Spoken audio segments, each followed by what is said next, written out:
Oke, meskipun kemarin terkenal SL, tapi kalau misalkan diperhatikan lebih lanjut, area stop loss ternyata memang harusnya kita lebih rendah. Dan inilah yang saya khawatirkan sebetulnya, karena kalau kita lihat dari grafik H4, jelas-jelas kita masih dalam fase sideway, yang harusnya setelah menyentuh atau mendekati zona resisten, kita biarkan dia turun, lalu kemudian di saat area support atau mendekati area support, kita mulai melakukan buy. Dan apa yang terjadi? Penurunan sampai zona 1791, walaupun sedikit di luar zona jangkauan dari katakanlah bullish rectangle, tapi juga tidak berhasil tembus atau bahkan ditutup di bawah zona support tersebut. Dan alhasil kita mendapatkan spike kembali di malam hari. Dan hal tersebut berhasil membalikan keadaan sampai zona 1807 atau 1808. Bahkan pagi ini kita sempat mendapatkan zona 1812 kembali. Nah, meskipun demikian, saya masih agak sedikit ragu kalau misalkan ini akan lanjut rally terlebih dulu, karena kita masih akan menemukan beberapa tahapan berita yang memang sangat ditunggu-tunggu di minggu ini. Pertama adalah nanti malam, yaitu data CPI, yang kita sudah tahu bahwasannya sejak 3 atau bahkan 4 bulan terakhir itu cenderung mengalami kenaikan dan terakhir berada di kisaran 5%. Of course, malam ini ekspektasinya adalah sedikit turun di angka 4,9%. Artinya, kalau memang kita bisa mendapatkan itu berada di bawah 4,9, itu akan sangat bagus untuk emas mengalami kenaikan. Kenapa? Simple. Yang dikhawatirkan oleh pasar adalah terkait dengan inflasi, lalu kemudian yang juga nantinya akan berujung kepada pemaksaan dari Fed untuk segera melakukan taper dan juga kenaikan suku bunga. Of course, kenaikan suku bunga sudah jelas-jelas belum akan bisa dilakukan kecuali kalau misalkan taper bisa dilakukan terlebih dulu. Artinya di situ harus ada pengurangan terhadap pembelian aset atau yang kita kenal dengan taper QE. Kalau itu sudah diselesaikan, barulah kita bicara tentang kenaikan suku bunga. Dan itu persis yang dikatakan juga oleh salah satu pejabat Fed.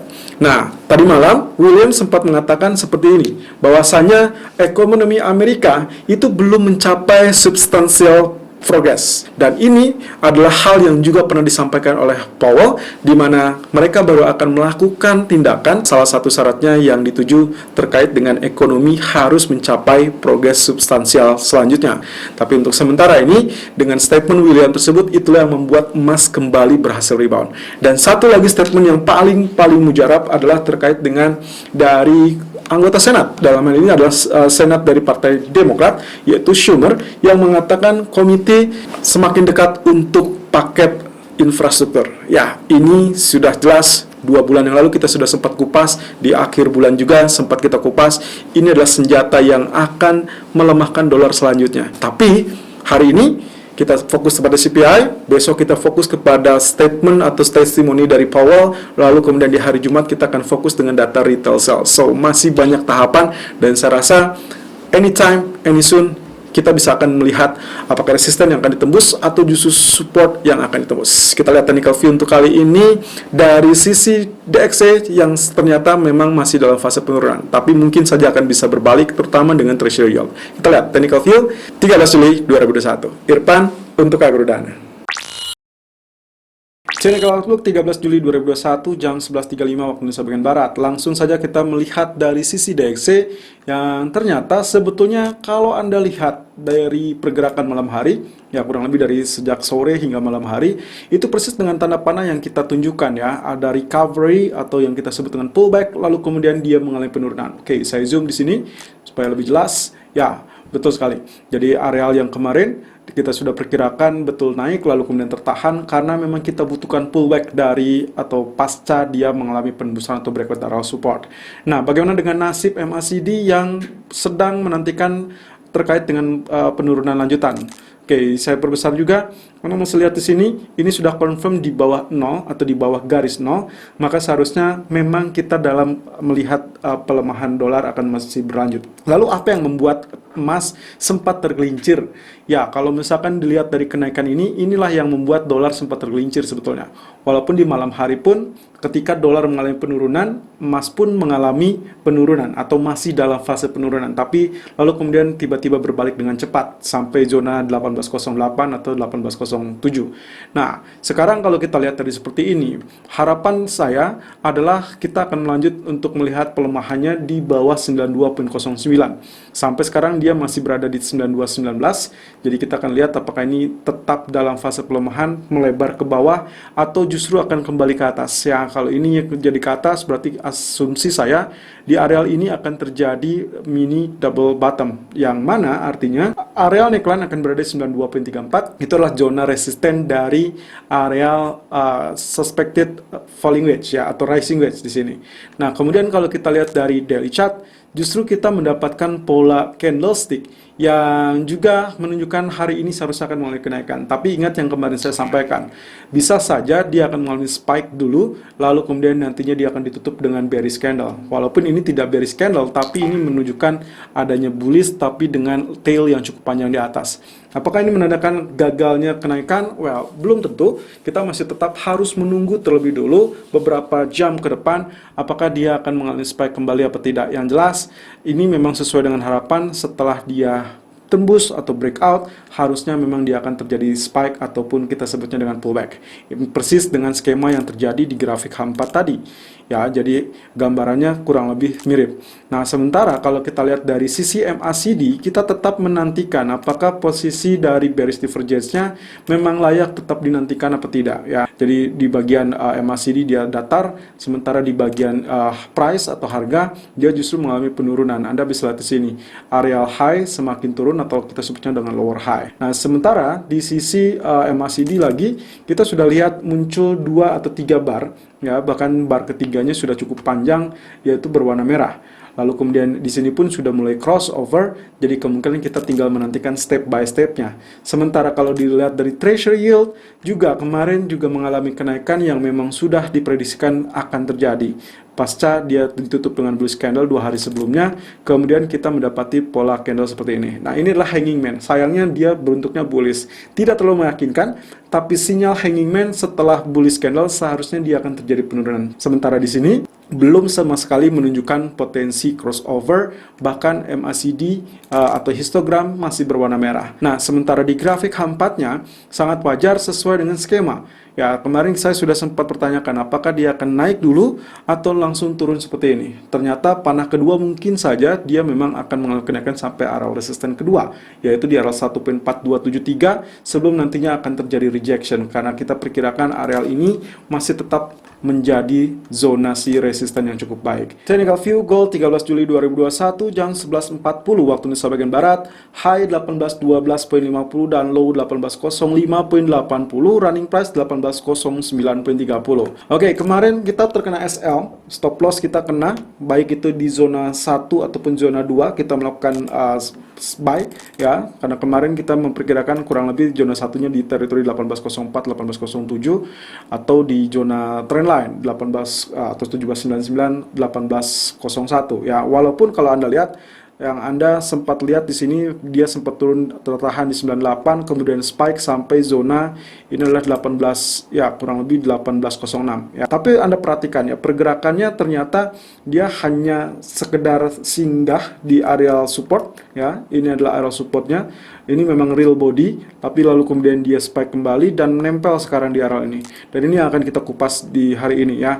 Sementara kalau kita kembali di daily chartnya, potensi candlestick yang seharusnya muncul sejak 2 hari yang lalu, ternyata malah baru muncul tadi malam. Jadi hari Senin memang terjadi koreksi walaupun tidak ada banyak data. Nah, oke, areal terendahnya 1791.40. Jadi skemanya sekarang begini teman-teman. Walaupun kalau kita lihat dari candlestick dia berbentuk ini adalah hanging man ya. Kita asumsikan hanging man karena ini pasca 8 candle bullish berturut-turut. Saya abaikan yang bagian ini karena saya asumsikan gagal memberikan sinyal bearish, tapi lalu kemudian kali ini atau yang tadi malam ditutup dengan bearish.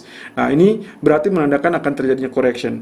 Nah, tapi dengan catatan belajar dari pengalaman di 2 candle sebelumnya di tanggal 8 Juli setelah membentuk ini adalah shooting star ya, lalu kemudian ternyata malah ditutup dengan bullish candle, maka kali ini pun akan relatif sama. Tapi kita coba revise di mana areal katakanlah dengan areal high ataupun areal low kemarin. High kemarin itu tertahan di 1810.60. Sampai pagi ini itu sebetulnya sudah dilewati zona 1812.50 sebagai zona tertinggi sementara waktu. Tapi dengan catatan pula, kalau misalkan hari ini berhasil melewati titik 1810 lalu kemudian ditutup di atas 1810, oke, lupakan tentang bearish, maka kemungkinan esok hari akan melanjutkan kenaikan atau dengan bullish rally. Sementara kalau misalkan dia berhasil ditutup di bawah 1810, katakanlah minimum di bawah zona 1799 ya. Saya asumsikan penutupan kemarin saja 1805, berarti kalaupun dia 1799 seharusnya akan terjadi bearish. Artinya akan menemani pola hanging man yang tercipta kemarin. Nah, tapi semuanya kembali ke dalam jalur rilis data CPI nanti malam. Apakah sudah diantisipasi atau tidak? Yang jelas, ekspektasinya adalah lebih rendah, dan ini berarti harusnya emas akan mulai kenaikan. Jadi kalau misalkan hari ini atau katakanlah sesi Asia, sesi Eropa mengalami spike, hati-hati di pertengahan malam, bisa saja vice versa.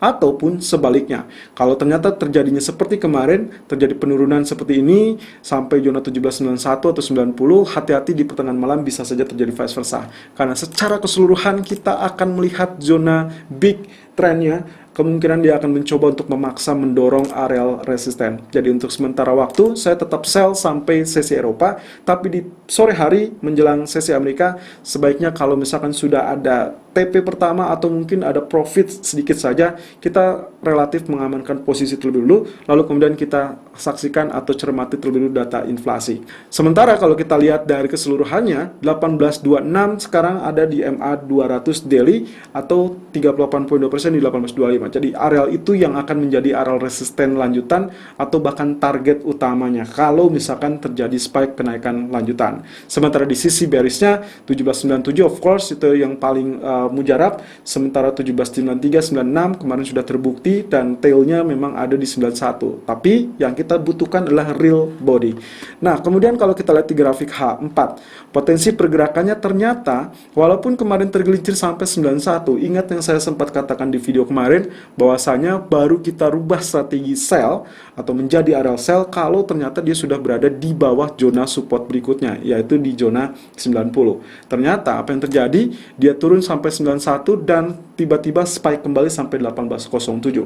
Nah, sekarang apa yang harus kita lakukan? Karena memang fasenya masih tahapan sideway, maka kemungkinan sell terlebih dulu itu jauh lebih preferable. Tapi sampai mana? Maksimumnya akan sampai zona support yang kemarin. Areal tengah kurang lebih akan berada di 1800 ataupun 1802. So, the trick is, kalau misalkan ternyata Anda sudah melakukan sell di sesi Asia sampai sesi Eropa, katakanlah sudah sampai turun sampai zona tengah atau mendekati zona tengah, Anda sebaiknya amankan terlebih dulu, lalu kemudian nanti kita lihat di CPI. Dan kita beraksi setelah data CPI tersebut dirilis. Sementara kalau kita lihat dari grafik H1, yang membuat cemas adalah areal kemarin. Trendline yang kemarin sudah ditembus, lalu kemudian ini seharusnya sudah confirm, nempel lagi.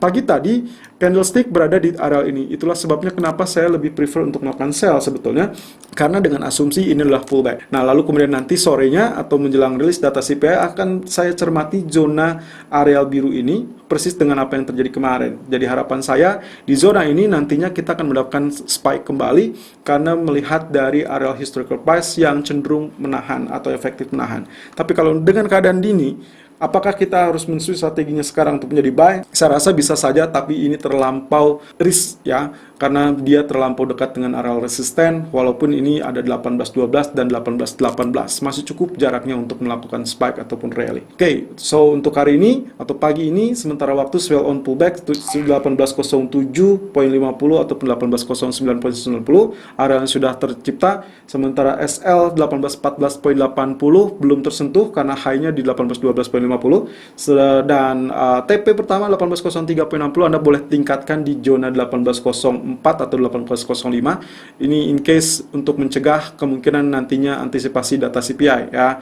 in case ternyata dia kembali berhasil spike atau bahkan rally. Sementara untuk target kedua maksimum saya ciptakan atau set di zona 1797.70, dan ini juga sekaligus untuk ancang-ancang in case ternyata persis dengan pergerakan kemarin tail panjang ke sini lalu kemudian dia siap kembali ke atas. Dan terakhir, kalau memang ternyata dia berhasil spike di atas 1815 atau 1818, saya baru akan merubah strategi saya menjadi area buy. Selalu gunakan stop loss dan risk management sesuai dengan equity dan strategi trading Anda. Irfan untuk Agrodana.